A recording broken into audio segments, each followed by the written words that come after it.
அனைவருக்கும் இனிய வணக்கம். புத்த தர்மம், மனு தர்மம், சனாதன தர்மம், இன்னும் பல பெயர்களில் பலவிதமான தர்மங்கள் இருப்பது உங்களுக்கெல்லாம் தெரிந்திருக்கலாம். இதில் எந்த தர்மம் சொல்வது சரியானது, எதைத்தான் பின்பற்றுவது, இந்த தலைப்பில் நான் புரிஞ்சுக்கிட்ட விஷயங்கள், நான் உணர்ந்துக்கிட்ட விஷயங்களை உங்ககிட்ட ஷேர் பண்ணிக்கலான் இருக்கேன். ஓகே, இங்கே தர்மம் அப்படின்னு சொல்கிறத நம்ம எப்படி புரிஞ்சுக்கலாம், தர்மம் என்றால் இந்த கான்டெக்ஸ்டில் என்ன அப்படின்றத பார்ப்போம். தர்மம் என்றால் உண்மை என்ற பொருளில் நம்ம எடுத்துக்கலாம். எதற்காக பல மகான்கள், ஞானிகள் மக்களிடம் உண்மை அல்லது தர்மத்தை போதித்தார்கள் அப்படின்றத நம்ம ஃபஸ்ட்டு புரிஞ்சுக்கணும். ஏன் போதிச்சாங்க அப்படின்னா, இந்த உண்மைகளை நம்மளை மாதிரி சராசரி மனிதர்களால் பார்க்க முடியாது, உணர முடியாது என்பது தான். அது என்ன பார்க்க முடியாது, உணர முடியாது? நீங்கள் சில பேர் சொல்லியிருப்பாங்க, அதை நீங்கள் கேள்விப்பட்டிருப்பீங்க. என்ன அப்படின்னா, நீ யாருக்கு எந்த பாவமும் பண்ணாத, யாருக்கு எந்த கெடுதலும் பண்ணாத. அப்படி பண்ணேன்னா நீ பண்ண பாவத்தோட பலனை அடுத்த ஜென்மத்தில் அனுபவிப்ப. இல்லை நீ பண்ண பாவத்தோட பலனை உன்னோட குழந்தைகள் அனுபவிப்பாங்க, இல்லை உன்னோட வருங்கால சன்னதியர் அனுபவிப்பாங்க. இந்த மாதிரி சொல்லிலாம் நீங்கள் கேள்விப்பட்டிருப்பீங்க. இதில் பாவம், அடுத்த ஜென்மம், புண்ணியம், பாவம் குழந்தைய போய் சேரும், இந்த மாதிரி விஷயங்களை எல்லாம் நம்மளால் பார்க்க முடியாது, உணர முடியாது என்பது தான். ஆனால் ஞானிகளால் இவற்றை பார்க்க முடியும். ஏன்னா அவங்களுக்கு ஆற்றல் இருக்கிறது, ஞானக்கண் இருக்கிறது, ஞான திருஷ்டி அப்படின்னு சொல்லுவாங்க. இந்த மாதிரி பல விஷயங்கள் அவங்களுக்கு இருக்குது. அதனால் அவர்களால் பார்க்க முடியும். ஒரு மனிதன் இறந்த பிறகு அவன் உடம்புக்குள்ளே இருக்கிற ஆன்மா எங்கே ட்ராவல் ஆகுது, அந்த ஆன்மா அடுத்த ஜென்மத்தில் மனுஷனாக பிறக்கிறானா இல்லை ஏதோ மிருகமாக பிறக்கிறானா? மனுஷனாக பிறந்தான் அப்படின்னா அவன் ஏழை குடும்பத்தில் பிறக்கிறானா இல்லை பணக்கார குடும்பத்தில் பிறக்கிறானா? இதையெல்லாம் அவர்களால் பார்க்க முடியும். எதன் அடிப்படையில் அவன் ஏழை குடும்பத்தில் பிறக்கிறான், எதன் அடிப்படையில் அவன் பணக்கார குடும்பத்தில் பிறக்கிறான், இதெல்லாம் அவர்களால் பார்க்க முடியும். அப்படியாக ஞானிகள் அவர்களுடைய ஞான திருஷ்டியால் என்ன பார்க்குறாங்களோ அதை நம்மக்கிட்ட ஷேர் பண்ணிக்கிறாங்க. காரணம் என்ன? அதை கேட்டு நம்ம கொஞ்சம் நல்ல ஒழுக்கத்தோடு வாழ்வோம், நல்ல மனிதனாக வாழ்வோம், ஆன்மீகத்தில் ஒரு உயர்ந்த நிலையை அடைய நினைப்போம். இப்படியான நோக்கத்திற்காக ஞானிகள் நமக்கு தர்மத்தை போதிக்கிறார்கள் அப்படின்ற ஒரு விஷயம்தான்.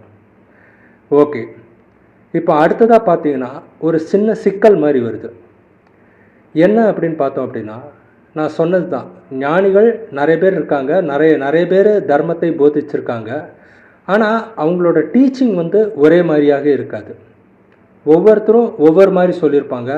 ஒவ்வொருத்தரும் சொன்ன விஷயங்கள் வேறு வேறாக இருக்கலாம், இருக்கக்கூடும் அப்படின்றதான்.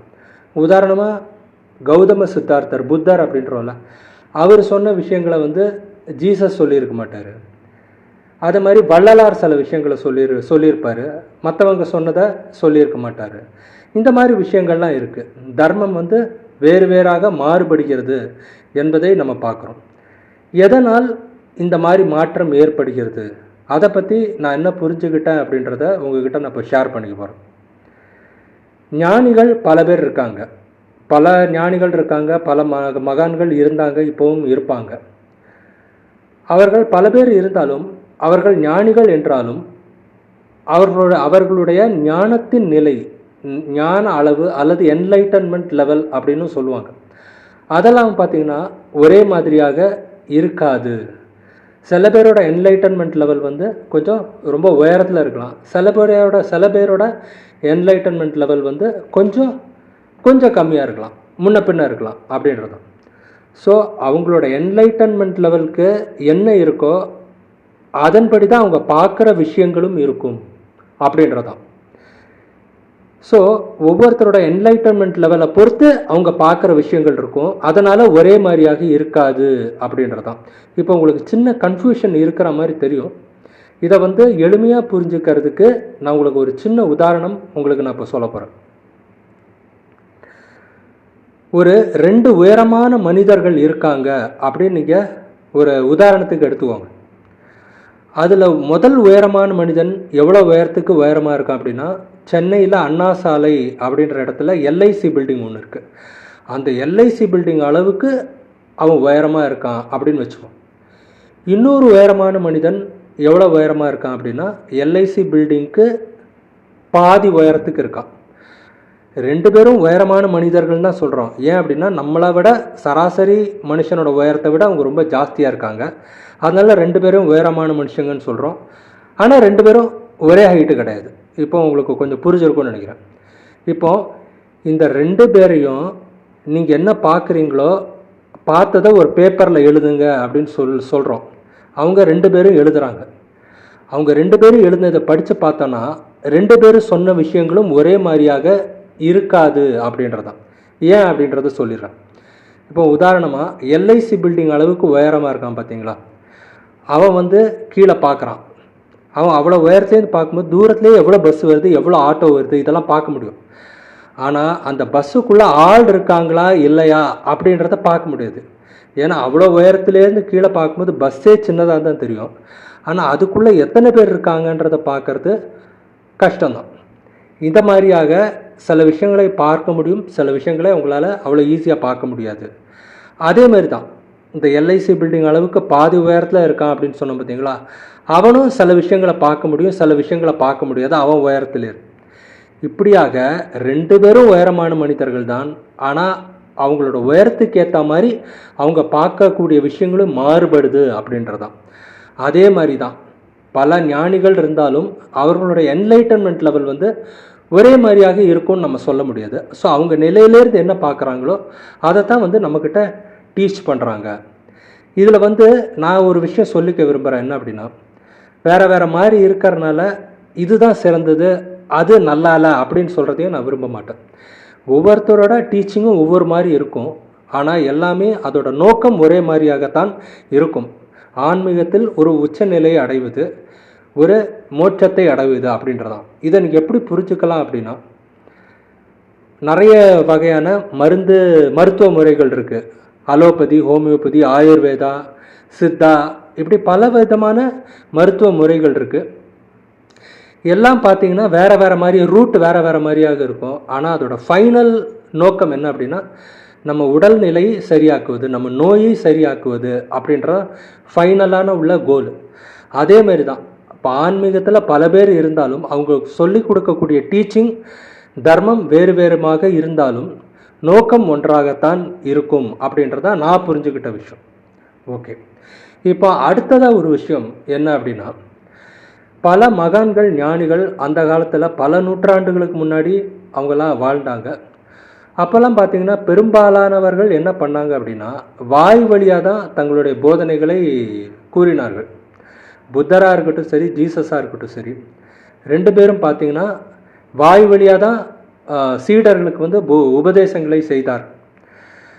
அதுக்கு பிறகு சீடர்கள் என்ன பண்ணாங்க அப்படின்னா, அதை மற்றவங்க கிட்ட சொல்ல ஆரம்பித்தாங்க. அப்புறம் ஜீசஸும் புத்தரும் உலகத்தை விட்டு மறைந்த பிறகும் அவருடைய சீடர்கள் மற்றவங்ககிட்ட சொன்னாங்க. அப்புறம் அவங்களோட சீடர்கள் இப்படி மாறி மாறி மாறி மாறி வாய் வழியாக கடத்தப்பட்டது. ரொம்ப வருஷம் கழித்து தான் அது எழுத்து வடிவில் கொண்டு வந்திருக்காங்க அப்படின்றதான். இதில் பார்த்தீங்கன்னா நிறைய பேர்கிட்டருந்து வாய் வழியாக கடத்தும் போது அந்த உண்மை, அதாவது உண்மையிலே அவங்க என்ன சொன்ன விஷயங்கள் சிதைந்து போயிருக்கலாம், மாறி இருக்கலாம் அப்படின்றதான். சில சமயத்தில் சில பேர் வேணும்ட்டே கூட மாற்றி எழுதுறதுக்கு கூட வாய்ப்பு இருக்குது, இடைச்செருகல் பண்ணுறதுக்கு கூட வாய்ப்பு இருக்குது அப்படின்றதான் என்னுடைய தாழ்மையான கருத்து.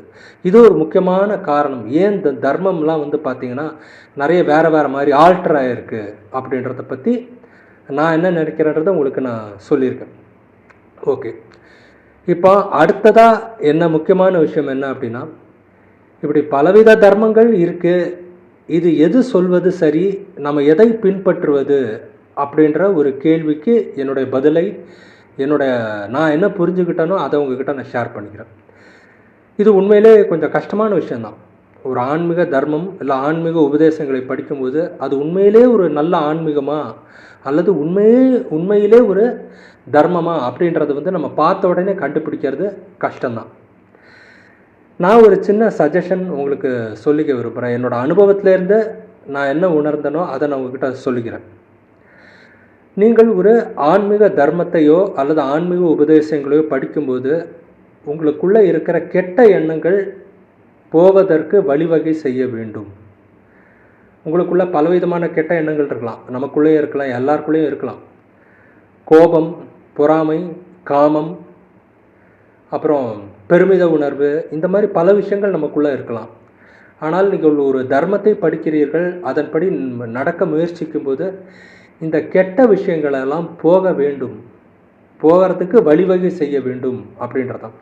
இப்போ ஒருவேளை நீங்கள் ஏதோ ஒரு ஆன்மீக புத்தகத்தை படிக்கிறீங்க, ஏதோ ஸ்பிரிச்சுவல் ப்ராக்டிஸை பண்ணுறீங்க, அது உங்களுக்குள்ளே இருக்கிற கெட்ட எண்ணங்களை போகாமல் அந்த உங்களுக்குள்ளே இருக்கிற கெட்ட எண்ணங்களை ஊக்குவிக்கிறது என்றால், நேரடியாகவோ மறைமுகமாகவோ ஊக்குவிக்கிறது என்றால், அது உண்மையான ஆன்மீக நெறியாக இருக்க முடியாது, ஆன்மீக தர்மமாக இருக்க முடியாது என்பதுதான் என்னுடைய தாழ்மையான கருத்து.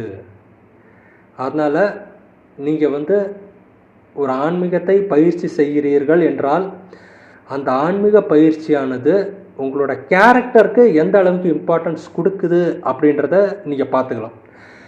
அதை வச்சே உங்களுக்கு ஒரு ஐடியா கிடைக்கும் அப்படின்றதான். இதை ஏன் நான் சொல்கிறேன் அப்படின்னா, ஆன்மீகத்தில் நீங்கள் உயரணும் அப்படின்னா கேரக்டர் ரொம்ப இம்பார்ட்டண்ட்டு.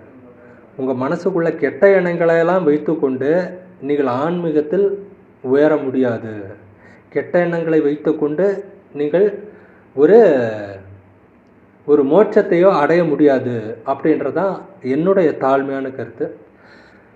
ஸோ நான் இந்த வீடியோவை இதோடு நான் முடிச்சுக்கிறேன். உங்களுக்கு சில விஷயங்கள் தான் சொல்லியிருக்கேன், இன்னும் பல விஷயங்கள் நான் சொல்லலை, டச் பண்ணல. ஏன் அப்படின்னா எல்லா விஷயங்களையும் ஒரே வீடியோவில் சொல்ல முடியாது அப்படின்ற ஒரு காரணம்தான். அதனால் நான் சில விஷயங்களை டச் பண்ணியிருக்கேன். இன்னும் கொஞ்சம் எலாபரேட்டாக நான் எதிர்காலத்தில் சொல்லலாம் அப்படின்னு எனக்கு ஒரு ஐடியா இருக்குது. நீங்கள் உங்களுடைய கருத்துக்கள் என்ன அப்படின்றத நீங்கள் மறக்காமல் சொல்லுங்கள். நன்றி, வணக்கம்.